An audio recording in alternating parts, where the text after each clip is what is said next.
జై శ్రీమన్నారాయణ. ఈరోజు మనం ధనుర్మాస వ్రతం చేసుకుంటూ 25వ పాసురానికి వచ్చేసాం. అంటే ఈ రోజుతో ఐందం 5 అని 30 పాసురాల్లో మనకి 5 సెట్లు పూర్తయిపోతాయి. చివరి 5 ఇంకా మళ్ళీ నెక్స్ట్ పాసురాల్లో వస్తాయి అన్నమాట. ఇక్కడ ఈ పాసురంలో ఏం చెప్తుందంటే అవతార రహస్యాన్ని చెప్తుంది ఈ పాసురంలో. అయితే లాస్ట్ టైం ఏం చెప్పింది, మేము ఒక ఫలాన్ని కాంక్షించి వచ్చామన్నారు. అంటే గోపికలు ఏం ఫలం కోరుకున్నారు? ఊరి వాళ్ళ కోసం ఒక ఫలాన్ని అడిగారు, అంటే ఒక ఫలితాన్ని అడిగారు. వాళ్ళకి కావాల్సిందేంటి? కృష్ణుడితో కలవడం.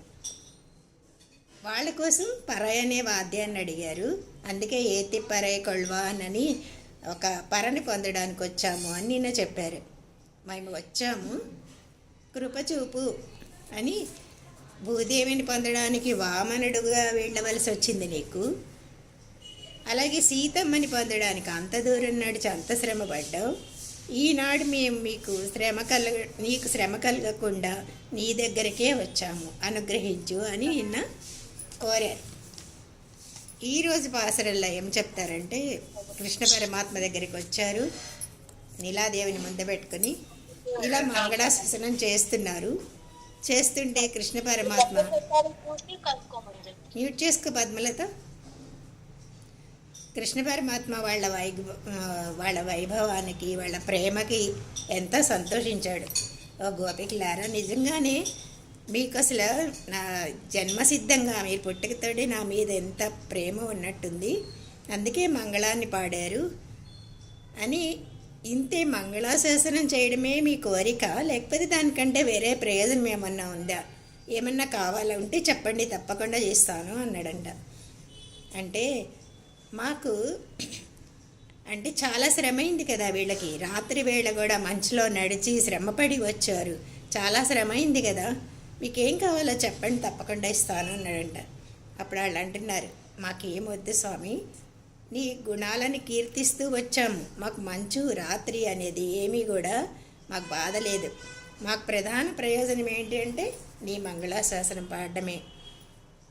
సరే, లోకం కోసమైతే వ్రతం చేసాం గనక వాళ్ళ ప్రోత్సాహంతో నీకు పర అనే వాద్యం ఇస్తే ఇవ్వు అని చెప్పారనమాట. అంటే నీ అవతార రహస్యం మాకు తెలుసు అని కూడా ఇందులో చెప్తున్నారు ఈ పాసురంలో.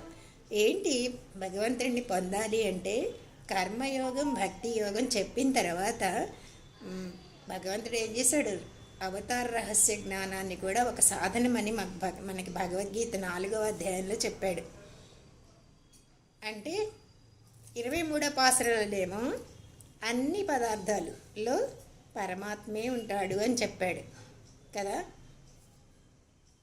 అలాగే అసలు అంటే ఇంకా కారణతత్వమే కార్యరూపం అని చెప్పి వెలికి వచ్చిన సింహాన్ని పోలిక పెట్టి చెప్పాడు కదా, మారిమలై కన్నా అని.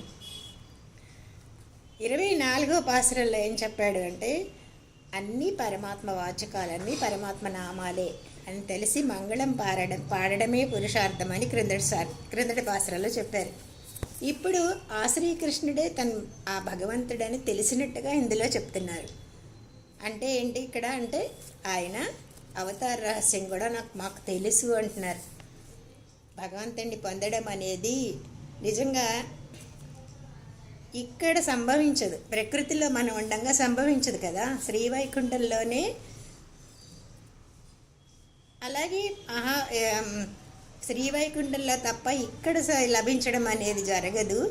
కానీ పరమేశ్వరుడు సర్వాంతర్యామిగా ఉన్నాడు కనుక ఈ ప్రాకృత శరీరంతో అప్పుడప్పుడు భగవంతుడు ఏం చేస్తాడు, పరమపదంలో ఉండే ఆయన ఇక్కడ ప్రకృతి మండలంలోకి, ఈ ప్రకృతిలోకి తన ఒక దేహాన్ని ధరించి వస్తూ ఉంటాడు అని చెప్పినప్పుడు అక్కడ కూడా చూడండి 4వ అధ్యాయంలో ఏం చెప్పాడు, నేను సాధువుల్ని రక్షించడానికి అప్పుడప్పుడు భూమి మీదకి వస్తాను అని చెప్తే అర్జునుడి నమ్మలేదు. ఏం చెప్పాడు, నువ్వు నాతోనే కలిసి ఉన్నావు, నేను చిన్నప్పటి నుంచి నువ్వు నాకు తెలుసు, 90 ఏళ్ళు నీకు, నాకు 90 ఏళ్ళు, నువ్వు కూడా నాతో కలిసి ఉన్నావు, నువ్వు ఎప్పటి నుంచో తెలుసు నాకు అని చెప్తున్నావేంటి, సూర్యుడికి కూడా నేనే జ్ఞానం ఇచ్చానని చెప్తున్నావేంటి అని అడుగుతాడు. అడిగితే పరమాత్మ చెప్తాడనమాట, సూర్యుడంటే ఎప్పుడు పుట్టాడు తెలుసా అని. సూర్యుడు ఎప్పుడు 28 చతుర్యుగాల ముందు పుట్టాడంట. చతుర్యుగం అంటే 43,20,000 సంవత్సరాలు ఇంటూ 28 యుగాలు వేసుకుంటే ఎంత అవుతుంది? ఎన్ని కోట్ల ముందు ఉండే సూర్యుడికి నేను జ్ఞానం ఇచ్చాను అంటున్నాడు. అంటే ఎలా నమ్మేది? నువ్వు సూర్యుడికి ఇచ్చావు ఆ జ్ఞానం, ఇప్పుడు నాతోనే పుట్టావు, నాతోనే పెరిగావు, ఎట్లా చెప్పాలి అంటాడు. మన 4వ అధ్యాయంలో తెలుసుకున్నాం కదా. అంటే నీకు నీ జన్మలెన్నో నీకు గుర్తుండవు. మనకి ఏ జన్మలో ఏదో గుర్తుండదు కదా, ఎన్ని జన్మల్లోంచి వచ్చామో ఏంటో. కానీ నాకు తెలుసు నేను ఎన్ని అవతారాలు తీసుకున్నానో, ఎందుకు వచ్చానో నాకు తెలుసు. ఎందుకు అంటే మన జన్మ అనేది కర్మ అనుభవించడానికి పుట్టిన వాళ్ళం. కానీ ఆయన జన్మ అనేది అలా కర్మ లేకుండానే కర్మకి వశపడైతే పుట్టలేదు ఆయన. ఆయనది ఏంటి? పంచ ఉపనిషత్ దేహం అంటారు. అంటే కాంతితో చేసిన శరీరం, పార్థివ శరీరం కాదు. మందైతే పృథ్వీ నుంచి పుట్టింది పార్థివ శరీరం అంటారు. అంటే మట్టితో చేసిన శరీరం మంది. కానీ ఆయనది అలా కాదు. ఆయనది ఏమైంది? కాంతి శరీరం అయింది. ఆయనకి కర్మవశం వల్ల పుట్టలేదు, మనం పుట్టాము. కాబట్టి నాకు అన్ని జన్మలు తెలుసు అని చెప్తాడనమాట.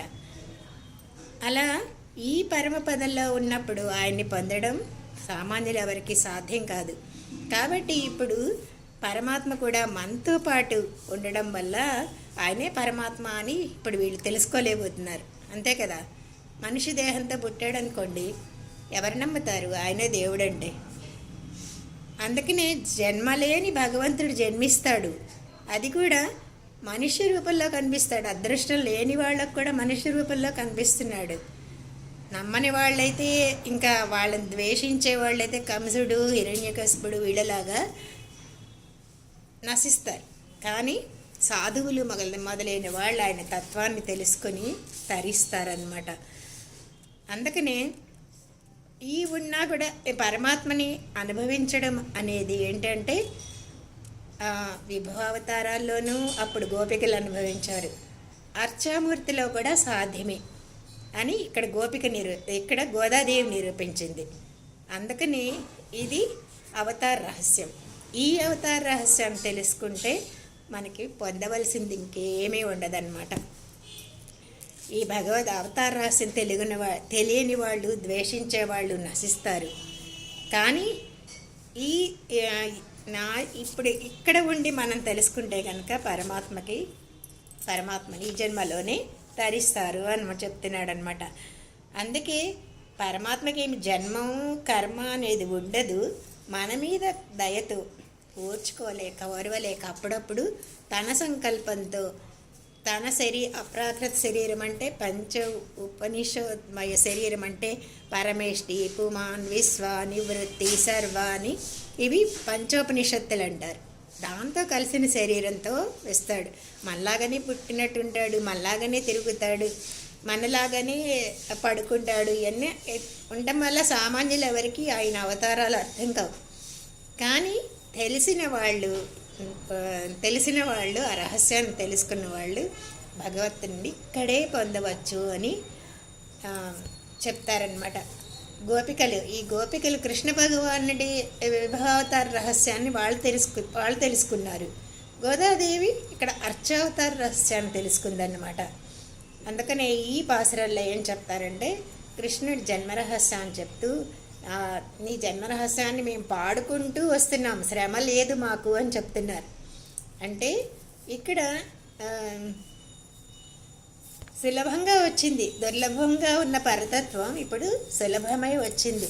తను ప్రేమించిన వారికి అందడానికి శ్రీకృష్ణ రూపంలో గోపికలకి ఎలాగైతే సాక్షాత్కరించాడో అలాగే అర్చా రూపంలో కూడా గోదాదేవికి తన భావనతో సాధించి నిరూపించింది అని ఈ మండలంలో ఈ ప్రకృతిలో ఉండగానే మనం భగవంతుడిని పొందగలమని నిరూపించిందనమాట. ఇంతవరకు ఏంటి శకటాసుర భంజనం, పూతన అసంహారం ఇవన్నీ చెప్పారు. కానీ ఇప్పుడు గోపా గోప అదే కృష్ణుడు మన మీద వాత్సల్యంతో కూడా ఎన్ని బాధలను అనుభవించి కూడా పుట్టడం ఎంత ఆశ్చర్యం. అనుభవిస్తున్నాడు, ఎన్ని బాధలు అనిపిస్తున్నాడండి కృష్ణుడు పుట్టిన దగ్గర నుంచి. అందుకని ఆ కృష్ణుడిగా అవతరించిన తీరుని, పెరిగిన తీరుని తలుచుకొని ఆళ్వార్లు కూడా అసలు ఎంత బాధపడేవాళ్ళంట. అందుకనే ఇక్కడ కృష్ణ జనన ప్రకారం అనుభవించి పరవశులవుతున్నారు వీళ్ళు గోపికలు అనమాట. గోపికలది జ్ఞానంతో ఉన్న ప్రేమ వాళ్ళది. భగవతత్వం అని తెలిసి తెలుసు వీళ్ళకి తెలుసు. కానీ మన కోసం సులభంగా దిగి వచ్చి మనమేదో వీళ్ళు అనుకుంటున్నారు గోదాదేవి వాళ్ళందరూ 4 అడుగులు నడిచి వస్తే మన మీద జాలిపడి అయ్యో శ్రమ అయింది కదా అని జాలిపడుతున్నాడేంటి. మన కోసం అతడు పడిన శ్రమలో మనం అతన్ని పొందడానికి పడిన శ్రమ ఎన్నో వంతు అని అతని జన్మని అనుసంధానిస్తున్నారనమాట ఇందులో. ஒருத்தி மகனாய் பிறந்து ஓரிரவல் ஒருத்தி மகனாய் ஒளித்து வளர தருக்கிலானாகித்தான் தீங்கு நினைந்த கருத்தை பிள்ளை பெத்து கங்கன் வயிற்றில் நெருப்பென்ற நின்ற நெடுமாலே யுன்னே அறுத்தித்து வந்தோம் பறை தருதியாகில் திருத்தக்க செல்வமும் சேவகமும் ஏம்பாடி வருத்தமும் తీరింది మగిలిందేలో రెంబావా ఎన్న. ఒరుత్తి మగనాయ్ అంటే ఒక ఆమెకి బిడ్డగా పుట్టాడు. పీరందు జన్మించి ఓరిరవల్ ఒకే రాత్రిలో ఒరుత్తి వేరొక ఆమెకంటే యశోదకి మగనాయి బిడ్డగా ఒళితు దాగి వళర పెరుగుతున్నాడు అని చెప్తూ ఒకళ్ళకి కుమారుడిగా పుట్టి అని శ్రీకృష్ణుడు ఏం చేస్తున్నాడు, ముందు దేవికి కొడుకుగా పుట్టాడు కదా, ముందు ఆమెను ప్రశంసిస్తున్నారనమాట.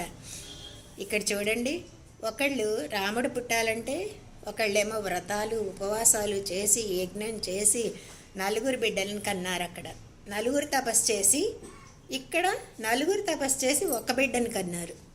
ఎవరు 4? యశోదానందులు, దేవకి, వసుదేవులు. వీళ్ళ 4 కలిపి తపస్సు చేసి ఒక్కడిని బిడ్డగా పొందారు. అక్కడేంటి ఒక్కళ్ళు చేశారు, 4 బిడ్డలు పొందారు రామావతారంలో.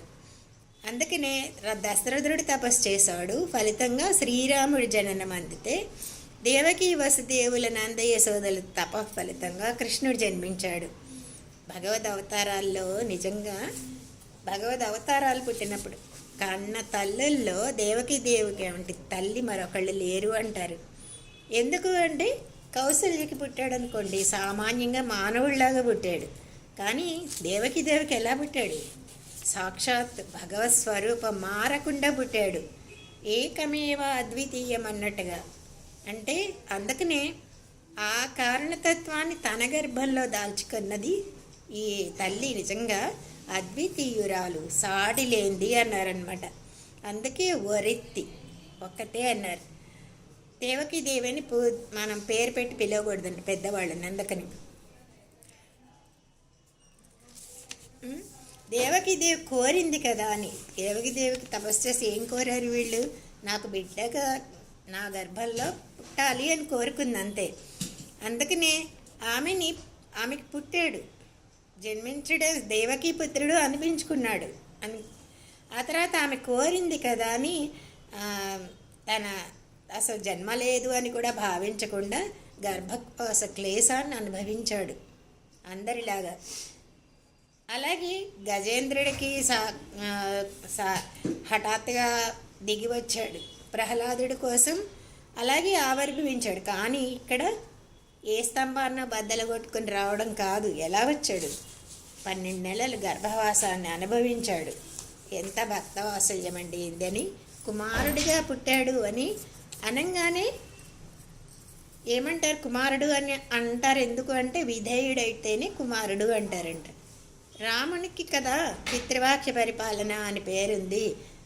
కానీ తనైతే రాముడైతే ఏదో వయసు వచ్చాక విద్యంతా నేర్చుకున్నాక బుద్ధిమంతుడై తండ్రి మాట పాటించాడు. కానీ ఏంటి తండ్రి మాట పాటించాడు, అడవులకు వెళ్ళమంటే వెళ్ళిపోయాడు కదా.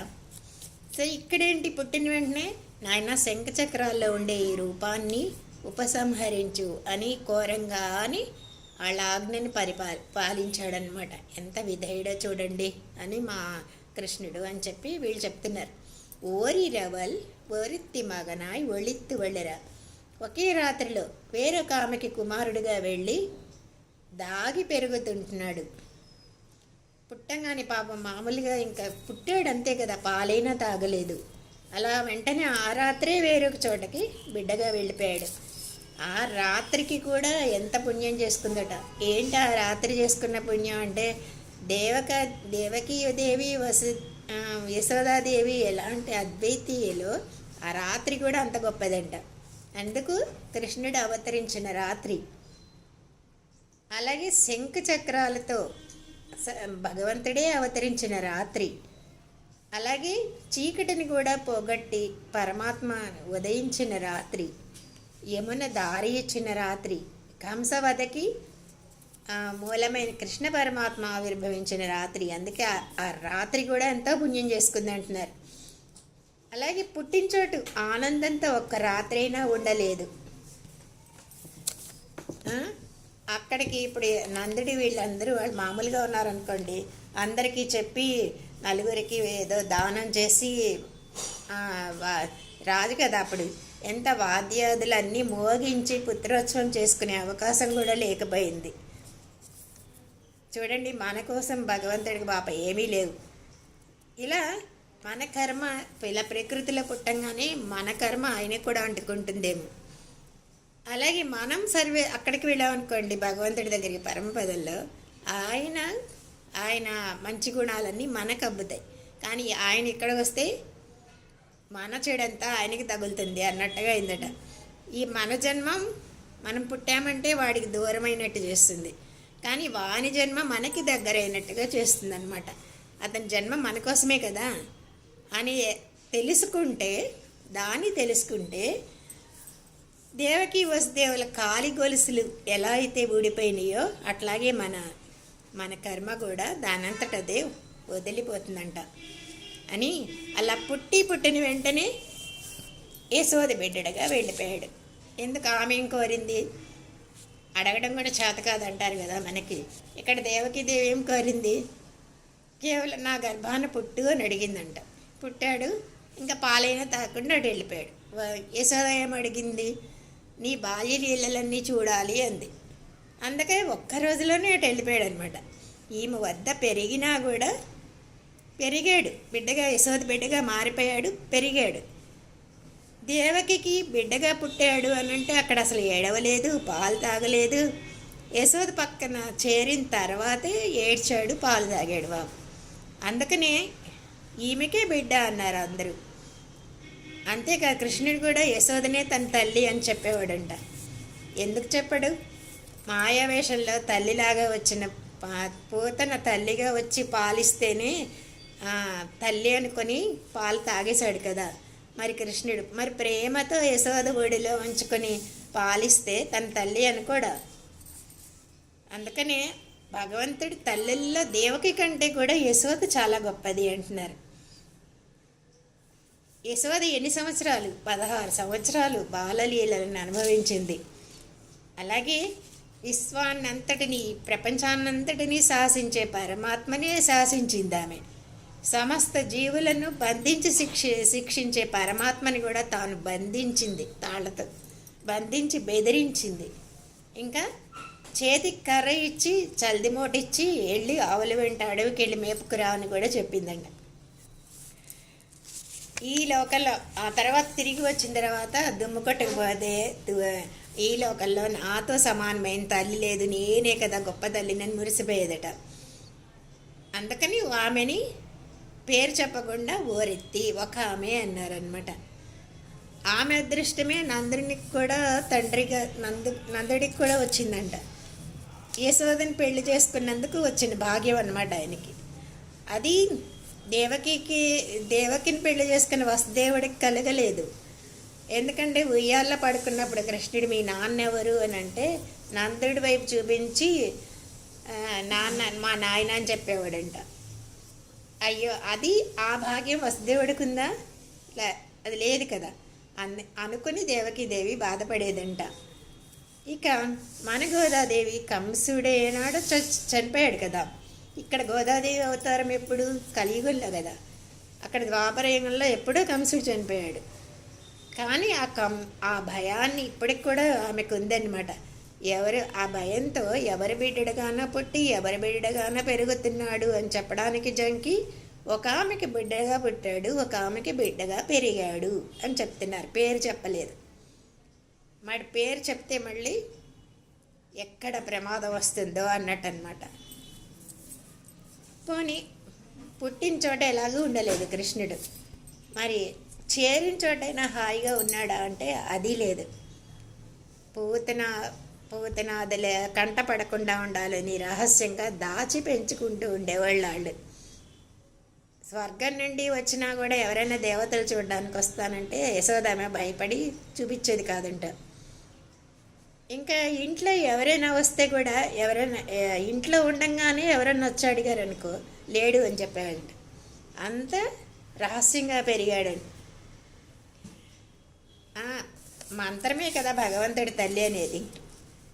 తల్లి గర్భంలో ఒదిగి ఉన్నట్టుగా భగవంతుడు మంత్రానికి వశమై ఉన్నాడనమాట. కృష్ణునికి ఇద్దరు తల్లు అంటే మనకి ఇద్దరు తల్లులు ఇక్కడ ఎవరు? దేవకి యశోద అనుకుంటాం.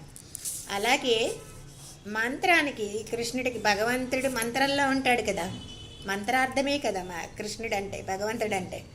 ఆ మంత్రాల్లో ఏంటంటే నారాయణాష్టాక్షరి, వాసుదేవ ద్వాదశాక్షరి అని ఇవి మంత్రాల్లో గొప్ప మంత్రాలు అన్నమాట.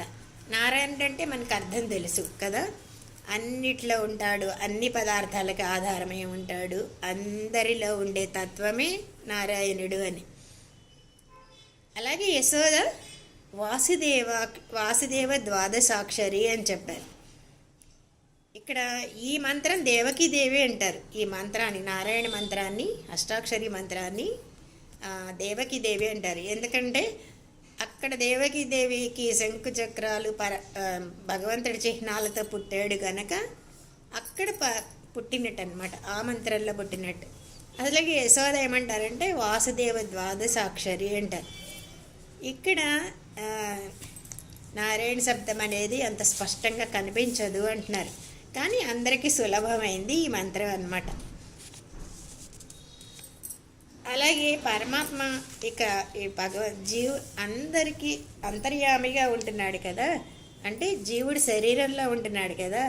ఇలా శరీరంలో పరమాత్మ దాగి ఉండి జీవుడిని కాపాడుతూ ఉంటాడు. అలాగే అంతర్యామి లాగానే కృష్ణ పరమాత్మ యశోద వద్ద దాగి పెరుగుతున్నాడు అని చెప్తున్నారు. అంతే కదా, దాగి పెరుగుతున్నాడు కదా. ఇక్కడ రాక్షసులు వస్తారు అని దాచి పెంచుతూ ఉంటారనమాట. తరక్కిలానాగి తీంగునినైంద కరెత్తై పిళ్ళై పెత్తు. అలాగే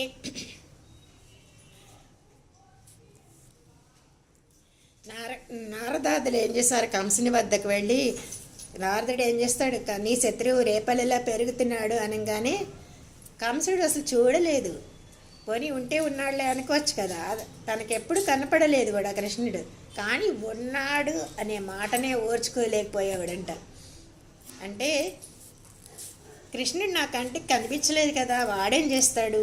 నా కంటికి కనపడకుండా వాడేం చేయగలడు అని ధైర్యంతో ఉన్నాడా? ఉండలేదు. పోనీ వచ్చినప్పుడు చూద్దాం అనుకున్నాడా అంటే అది కూడా చేయలేకపోయాడు.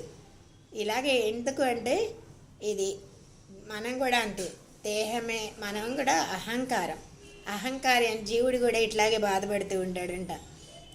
ఎప్పుడైనా నీకు జ్ఞానం తెలిసిన వాళ్ళు నీ దగ్గరే ఉన్నాడు, నిన్ను చంపేవాడు నీ దగ్గరే పెరుగుతున్నాడు అని చెప్పాడు అనుకోండి, అంటే ఆత్మకి అంతర్యామిగా పరమాత్మ ఉంటాడు కదా, నీ దగ్గరే ఉన్నాడు పరమాత్మ, నీ ఆత్మలోనే ఉన్నాడు అని చెప్తే విన్నాడు అనుకో. ఆయన గురించి విన్నాడు, పరమాత్మ ఒకడు ఉన్నాడు మనలో అనే విషయం ఉన్నాడు, కానీ చూడలేదు. కానీ వాడే ఉంటే తను ఎప్పటికైనా కూడా లేకుండా పోతాడు కదా అనే భయం ఉంటుంది. అందుకనే ఉన్నాడు అన్న మాటనే ఓర్వలేకుండా ఉంటాడంట. ఇక్కడ అర్థమైందా అండి? అర్థమైందా? అర్థమైందండి. ఆత్మలోనే పరమాత్మ దాగి ఉంటాడు కదా. అప్పుడు ఏం చేస్తాడు, కొన్నాళ్ళకైనా సరే ఈ శరీరాన్ని తీసేస్తాడు, ఆత్మని కూడా తనతో తీసుకెళ్ళిపోతాడు కదా. అది అందుకని ఇదంతా కూడా ఏమంటారంటే ఆసురి ప్రవృత్తి అంటారనమాట. అందుకనే ఏం చేస్తాడు, రాక్షసులను పంపి చంపాలని ప్రయత్నిస్తూ ఉన్నాడు కంసుడు కూడా. అలాగే భగవంతుడి దగ్గర భాగవతుల దగ్గర చేసే తప్పులే ఈ కంసుడు శ్రీకృష్ణుని చంపడానికి చేసే ప్రయత్నాలు లాంటివన్నమాట మనం కూడా. అందుకే నేనైందా అని చెప్పాడు. నేనైందా అంటే ఒక రహస్యం. భగవంతుడు మనకి శిక్షించేటప్పుడైతే మనం మాటలతో దూషించినా పట్టించుకోడంట, చేతలతో ఎన్ని చేసినా కొన్ని శిక్షించడంట. చిన్నపిల్లవాడు తల్లిదండ్రులను తిడుతూ ఉంటాడు, చూడండి నీతో మాట్లాడను పో అని. కానీ ఒకప్పుడు కానీ మనసులో మనసులో మాత్రం తల్లిదండ్రులకి ఏమీ ద్వేషభావం ఉండదు ఆ పిల్లవాడికి కదా. ఏదో కోపంతో దెబ్బ వేసినా లేకపోతే తిట్టినా తెలియదు. కానీ రక్షించవలసి వచ్చేటప్పుడు మాత్రం ఏదోలే చిన్నపిల్లవాడు తెలియక చేశాడని క్షమించేస్తాడంట. కానీ రక్షించాలి అని వచ్చినప్పుడు మాత్రం చాలు, ఇట్లా మాట మాత్రం చాలు, రక్షించు అని మాట మాత్రం చాలు, అది చెప్తే రక్షించేస్తాడంట. దండించేటప్పుడు మాత్రం మనస్సు లోపలికి చూస్తాడంట, వీడికి నిజంగా ఆలోచన ఉందా అనేది చూసి కానీ దండించడు. కంసుడు కేవలం మాటలతో చేతలతోనే చెడుగా ఉండడం కాదు, మనసులో కూడా చెడు దాల్చాడు. కాబట్టి కృష్ణుడికి శిక్షించక తప్పలేదు అన్నారు. ఎందుకు చూడండి, చేతలతో ఏం చేశాడు, ధనుర్యాగం చూడడానికని పిలిపించాడు, మల్లులతో పోరాడినట్టుగా చేశాడు. చనిపోయిన తర్వాత అయ్యో నా మేనలుడు పోయాడు అని నాటకాలు చేద్దాం అనుకున్నాడు. అంటే మేనమామగా విచారించినట్టుగా లోకంలో తెలియకుండా చంపుదామని తలిచాడనమాట. కానీ ఆ అభిప్రాయాన్ని కృష్ణుడు ఏం చేశాడు, తల్లకిందలు చేశాడు. యుద్ధమేమీ లేకుండానే సభా ప్రాంగణంలోనే మల్లులను చంపేశాడు. మేనమామని చంపి తానే మేనమామ కోసం విచారించాడు. వాడు చేద్దామనుకున్న పని తను చేశాడు. ఇది అందుకని భగవంతుడిని లేకుండా చేయాలి అని తలిస్తే గనక వాడే లేకుండా పోతాడు అని దాని కానీ ఉంది అని అంగీకరించి దానికి వసుడైతే ఎప్పుడు కూడా ఆయన దయ ఎప్పుడు ఉంటుంది అని రహస్యాన్ని కృష్ణుడు చెప్పాడనమాట. దీనివల్ల కంచన్ వయత్తిల్ నెరుపెండ్ర నిండ్ర నిడిమాలే ఆశ్రిత వ్యామోహశాలి అన్నారు. ఎంత వ్యామోహమో మనమంటే ఆయనకంట. కృష్ణుడి విషయంలో చేసే ప్రయత్నాలన్నీ కూడా చూస్తుండే మధురాల్లో ఉండే స్త్రీలందరూ కూడా ప్రేమతో కృష్ణుడిని చూసి ఏం కీడు ఈ కంసుడు ఏం కీడు చేస్తాడు అని చెప్పి ఎంత లోపల నిప్పు పెట్టినట్టుగా అంటే ఎంత బాధపడేవాళ్ళంట, అంత బాధపడిపోయేవాళ్ళంట. అందుకనే వాళ్ళ కడుపులో ఉండే ఆ నిప్పుని తీసుకెళ్ళి కంసుడిని చంపాడు అని చెప్తారనమాట. ఇంకోటండి, ఆంజనేయుడు కూడా లంకని తనతో ఒకతో కాల్చలేదట, సీతమ్మ యొక్క శోకాగ్నిని తీసుకెళ్ళి లంకని చంపాడు అని చెప్తారు. అలాగే కృష్ణుడు ఇలా తనని కావాలి అనుకున్న వాళ్ళ భయం అనేది అగ్నిని తీసుకొని కంసుని కడుపులో ఉంచాడు అని చెప్తున్నారు. ఎవరు అంటే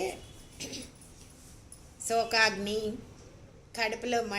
కడుపులో నిప్పు అంటే ఏంటంటే అంత భయం అన్నమాట.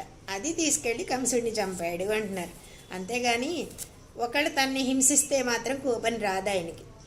తనని చంపుదామన్నా కూడా తనకి బాధ ఉండదు. తనని చంపుతారేమో అని భయపడుతున్నా తన వాళ్ళని చూసి ఓర్చుకోలేడంట. నిజంగా అందుకనే ఏమంటున్నారు, నెడుమాలే అంటారు. ఎంత వ్యామోహమయ్యా నీకని. అందుకని ఈయన ఏం చేశాడంటే దేవకి వసుదేవులకి కూడా తన లీలలను చూపడానికి ముందుగా వీరికి తన లీలలను చూసి ఆనందింపజేశాడంట వాళ్ళని, తన ఆశ్రితులను అన్నమాట. ఉన్నే ఎరెత్తిత్తు వందం నిన్ను కోరి వచ్చాం అని చెప్తున్నారు. ఇక్కడ శ్రీకృష్ణుడి అవతార రహస్యాన్ని గోపికలు చెప్తున్నారు. ఆ మాటలు విని కృష్ణుడు అంటున్నాడు, అసలు మీకు నేనేం చేయాలో చెప్పండి అని అడుగుతున్నాడు. గోపికలు అంటారు, మాకేమీ అక్కర్లేదు, నువ్వేమీ జన్మించక్కర్లేదు మా దగ్గర. ఎప్పుడు వీళ్ళు ఇక్కడ ఈ ఈ కలియుగంలో ఉన్నారు కనుక మళ్ళీ నువ్వేం జన్మించక్కర్లేదు, దాక్కుని పెరగక్కర్లేదు, కంసుడిని చంపక్కర్లేదు, అలాగే నిన్ను శ్రమ పెట్టి నీ లీలను కూడా అప్పుడు మధురాపురస్తుని ఇలాగా చూడాలని కూడా అర్థించడం లేదు. కేవలం నిన్ను మాకు దర్శింపజేస్తే చాలు, నిన్నే కోరి వచ్చాము అని చెప్పి కోరిపోని నీ దగ్గర ఏదైనా నువ్వేమన్నేస్తే పట్టుకుపోయేలాంటి వాళ్ళం కాదు మేము.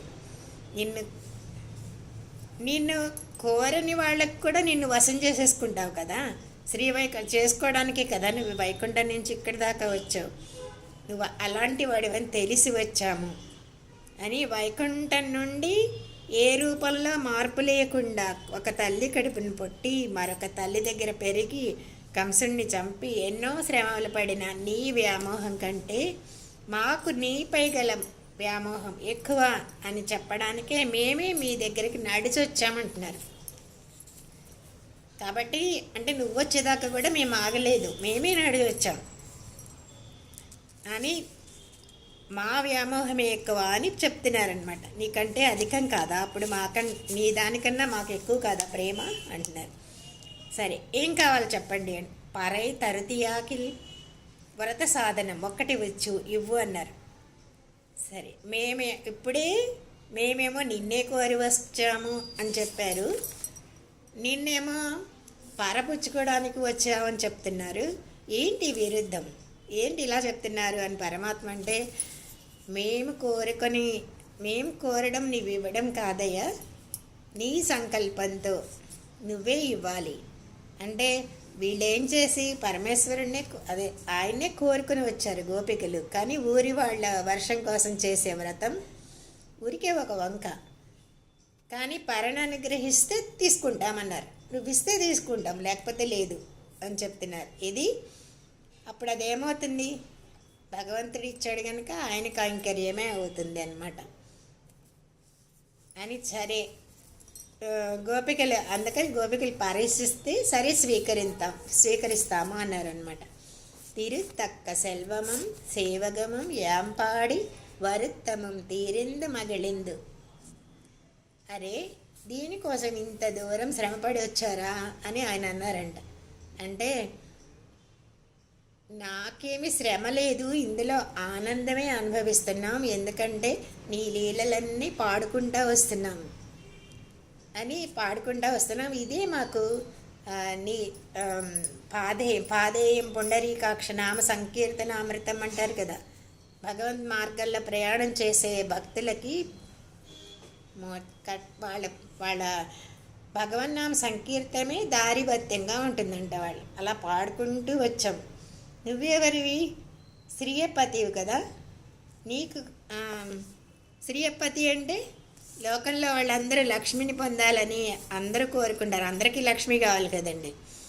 కానీ లక్ష్మి ఏం చేసింది, నువ్వు కావాలని కోరుకుంది, అందుకనే నువ్వు లక్ష్మికే లక్ష్మివి, ఆమె కూడా కోరుకునేంత సంపద గలవాడివి నువ్వు, అది మాకు ఆనందాన్ని కలిగిస్తుంది, అందుకని మేము పాట పాడుకుంటూ వచ్చాము అంటే అని. ఊరి వాళ్ళ అనుమతి లేకపోవడం వల్లేమో ఇంతకాలం నీ పేరు అసలు పలికే భాగ్యమే లేని మేము వారందరి ఎదురుగుండా వారందరూ వింటుంటే మేము నీ నామాన్ని కీర్తించి ఆనందించాము. ఇప్పుడు నీ నామాన్ని కీర్తించి ఆనందిస్తున్నాం కదా, ఇంతకాలం నీ ఎడబాటు వల్ల కలిగిన బాధ అంతా కూడా నీ నామాన్ని కీర్తిస్తే పోయింది అని. వాళ్ళు భగవంతుని పొందడానికి చేసే సాధన నిజంగా భగవంతుడిని పొందడానికి చేసే సాధనలు చాలా కష్టం కదండి. కానీ అలా చేసేటప్పుడు కష్టం అనుకోకుండా చేస్తేనే దానికి ఆనందం వస్తుందట. దానికి నామ సంకీర్తనమే సాధనం అని చెప్పి గోపికలు ఇందులో చెప్పారనమాట. దీంతో ఏమైంది, వాళ్ళకి వివరణ ఇచ్చారు, ఏం కావాలి అని చెప్పారు. ఇది ఇందులో మోక్షాన్ని చేరడానికి 4 దశలని చెప్తారు. ఏంటదంటే సాలోక్యం, సామీప్యం, సాలోక్యం, సారూప్యం, సాయుధ్యం అని. ఇప్పుడు క్రిందటి పాసరంలో సామీప్యమైంది, ఈ పాసరంలో సాలోక్యమైంది. ఆయన దగ్గరకు వచ్చేసారు. తర్వాత ఏమవుతుంది? సా సాలోక్యం, సారూప్యం, సాయుధ్యం, చివరికి సాయుధ్యం ఫలితాన్ని పొందుతారనమాట. ఇలా 4 దశలు 4 పాసరాల్లో చూపిస్తారు ఇది. నెక్స్ట్ ఇప్పుడు అయితే మీరు వ్రతం చేశానన్నారు, ఊరి వాళ్ళ వర్షానికే చేశామని చెప్పారు. సరే, ఆ వ్రతం చేయడానికి ఎక్కడైనా ప్రమాణం ఉందా? నీ ఇష్టం వచ్చినట్టు చేసేస్తే అది వ్రతం అవ్వదు కదా. ఎవరిష్టం వచ్చిన వాళ్ళు చేస్తే వ్రతం అవుతుందా? అవ్వదు కదా. సో అందుకని ఏమైనా ప్రమాణం ఉందా, ఎక్కడి నుంచి చేశారు, అవన్నీ కూడా రేపు పరీక్ష చేస్తాడు వీళ్ళని. ఏం పరీక్ష? నువ్వు చేసిన వ్రతం కరెక్ట్ అవునా కాదా, కరెక్ట్ నియమాలతో పద్ధతులతో చేశారా లేదా అని రేపు పరీక్షిస్తాడు అన్నమాట వీళ్ళని. నిజంగానే వీళ్ళకి ఏం కావాలి అనే విషయం తేల్చుకుంటారు రేపు. అది ఇప్పుడు 20 ఆయన పేరు కూడా చూడండి. ఆయన ఒక దగ్గర దాగి ఉన్నాడు, పెరుగుతున్నాడు అంటే ఏంటి? ఆయన ఎక్కడుంటాడు అంటే ఒక ఓంకారం అనే భరణిలో ఉంటాడట ఆయన. నిన్న మనకు చెప్పుకున్నాం కదా, ఓంకారంలో ఏముంటాయి? ఆ ఊ మా ఉంటుంది కదా.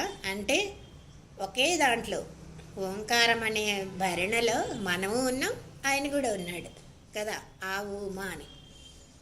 కానీ ఆ అయితే తర్వాత భగవంతుడు, మా అయితే మనం కదండి. ఆ ఏవ మా, నీకే చెందిన వాళ్ళం అనుకోవాలి, కానీ నువ్వే నేను, నేనే నువ్వు అనకూడదు కదా. అంటే నేను నువ్వు ఒకటే, నేనే నువ్వు అదే. ఇప్పుడు అంటారు కదా అందరూ, అహం బ్రహ్మాస్మి అని, నేనే బ్రహ్మ, నువ్వు నేను ఒకటే అనుకుంటే అది అహంకారానికి పెంచుతుందంట. అలా అనుకున్న వాళ్ళే హిరణ్యకశిపుడు, కంసుడు కూడా. నేనే బ్రహ్మని, నా పేరే జపించండి, నా పేరే పలకండి అని చెప్పేవాడు. హిరణ్యకశిపుడు కూడా ఏమనేవాడు? ఓం హిరణ్యకశిపాయ నమః అనేవాడు అందరినీ. నారాయణ మంత్రం అసలు ఉచ్చరించవద్దు అని చెప్పాడు.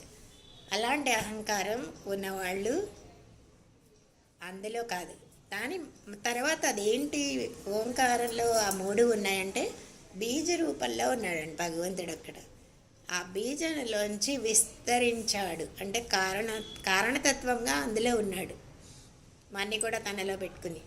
కానీ తర్వాత మనం అనుకున్నాం ప్రపంచ రూపంగా విస్తరించాడు అని నిన్నే అనుకున్నాం కదా, కార్యతత్వంగా బయటకు వచ్చాడు. అది తెలుసుకోవాలి. అప్పుడు నేననేవాడి నీకే చెందినవాడిని అని అనుకుంటే అప్పుడు మనలో ఉండే జీవుడి లోపల భగవంతుడు ఉంటాడనమాట. మనం జీవుడేమో దేహాన్ని ధరిస్తాడు, కానీ పరమాత్మ ఏమో జీవుడిని ధరిస్తాడు. ఈ రహస్యం చెప్పడమే ఇక్కడ అవతార రహస్యం అన్నమాట. ఆ రహస్యాన్ని చెప్పింది ఇప్పుడు గోదాదేవి. తర్వాత చేరుకుంది భగవంతుడిని, సమీపానికి వెళ్ళిందనమాట. తర్వాత సాలోక్యం ఆయన దగ్గరికి వెళ్ళిన తర్వాత ఇంక ఆయన పరీక్షిస్తాడు, ఇది కరెక్టా అవునా కాదా, నీకు నిజమైన భక్తి ఉందా లేదా. అది రేపు పాసరంలో తెలుసుకుందాం. జై శ్రీమన్నారాయణ.